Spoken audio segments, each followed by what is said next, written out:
Big Kev here with All About Fishing with Big Kev. Today I'm going to do a video on teaching you not to do this with your reels. Bait casters can be fun, but they can also be complicated and aggravating. Stay tuned and we'll show you some tricks.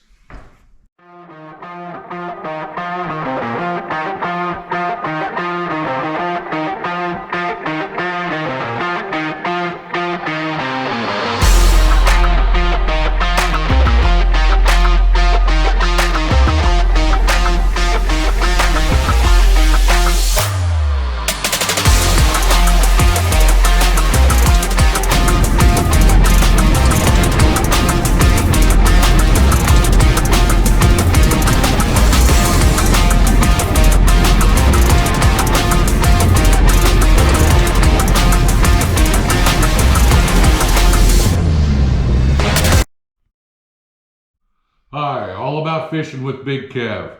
As promised, I thought I'd do a video to talk to you about bait casters.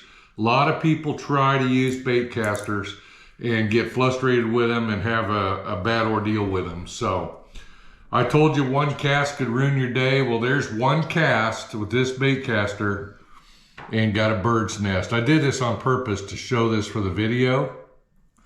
But as you can see, if you'd went fishing with just this one rod, you're pretty much done for the day, because trying to get that all organized on the bank of the lake or wherever is pretty much impossible.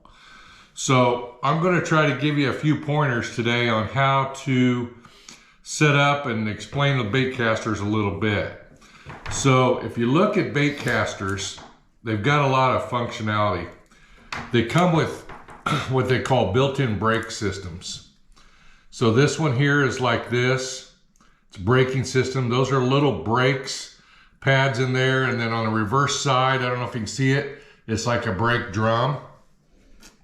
So that's that style. Here's a fluger reel.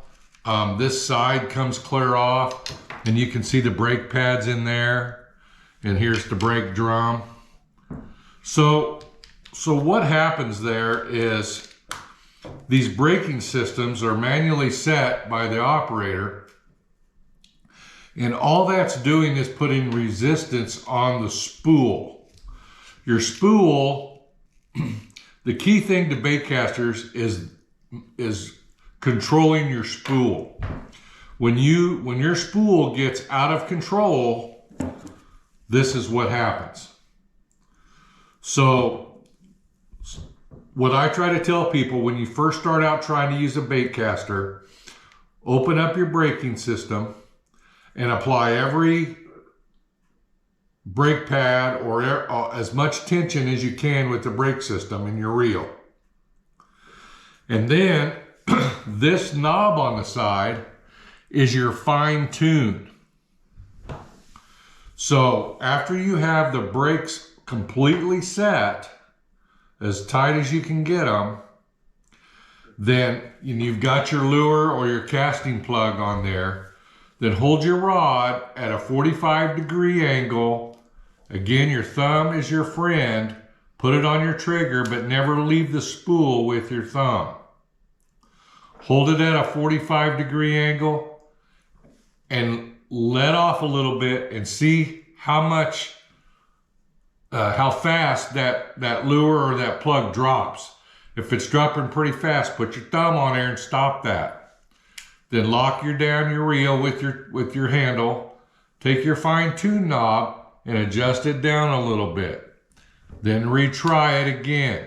The key is when your plug or your lure hits the ground or the boat deck, that this spool stops spinning without your thumb use. And once you've achieved that, you pretty much have your reel set up. Now, what I would suggest on somebody just learning, once you achieve that speed, go ahead and tighten your fine tune knob again, a little bit. And maybe your lure will only go about halfway down and not hit the floor. That's fine, you're starting out. Now you're gonna make a cast. When you start fishing with bait casters, the first thing you wanna make sure you do, don't try to cast all the way across the lake or across the pond or whatever. Make that first cast, I don't care if it's 10, 15 feet. reel it up. Make another one, 10 or 15 feet, reel it up. And do that until you get a feel of your lure. Then take your fine tune knob and just slightly let off of it just a little bit. Double check your lure by doing your 45 degree and then cast again. Now instead of maybe 10 or 15 feet, you're doing 20, 25 feet. Get proficient in doing that at 20, 25 feet. Everybody knows most of the fish you catch are within 10 feet of the bank anyway. So do that to where you get used to it. And then just slowly let off and get it to where when it does stop on the floor, you're casting maybe 50 or 60 feet. And you'll get used to the feel and what it takes. And yes, you're going to backlash it. That's part of the learning process. Some of us that's been fishing with these for a long time, we backlash it all the time. We get bird nest all the time. So don't get aggravated with it. Another thing that your brake system will help you with is once you get used to using a bait caster and you get to where you know how to control it and do everything else, then you start learning to pitch and flip, and then you also learn to cast into the wind. That's a whole nother game with these type of reels.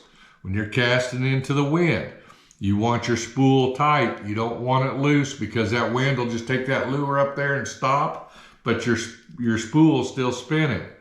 So key thing, 45 degree angle, check your weight, set your tension knob, apply your brakes. And another thing you can do when you're learning, take 50, 60, 70 feet of line out, put a piece of masking tape across the spool, then crank all that line over the top of the masking tape.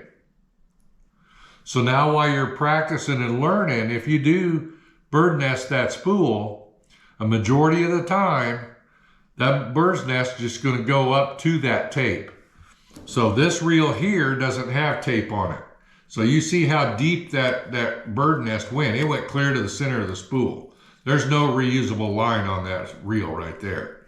But if you do that on a reel that's got tape on it, then you're only going to bird nest maybe the top 3 or 4 or 5 wraps on your spool, and everything under that tape is going to be good line to allow you to continue on. Even if you got to cut that bird nest out, you still got plenty of line to go fishing. So hopefully that helps you out. Again, you know, your brake systems are your friend. Your thumb is your best friend. You know, if you try to use one of these without using your thumb, it's going to be a pretty big mess to start with. So literally this is going to have to be cut off and completely re-spooled, because you can see how much line I've wasted there. I mean, there's some good line cleared down there, but not much. And this wasn't a hard throw. So hopefully this will keep you from doing this. But if you do, don't get aggravated with it. It's best if you're going to use bait casters, take you a couple, 2 or 3 rods with you when you go fishing. That way you've always got something to fall back on in case this does, so you can still enjoy your day of angling. So hopefully that helped you out. Please like and subscribe to my videos. We hope to get on the water soon. We've had some weather issues here with some wind, 40, 50 mile an hour winds, so the old boat don't like those too well, but we'll get out on the lake one of these days, get some fish caught, show you some more techniques. Thank you and have a great day.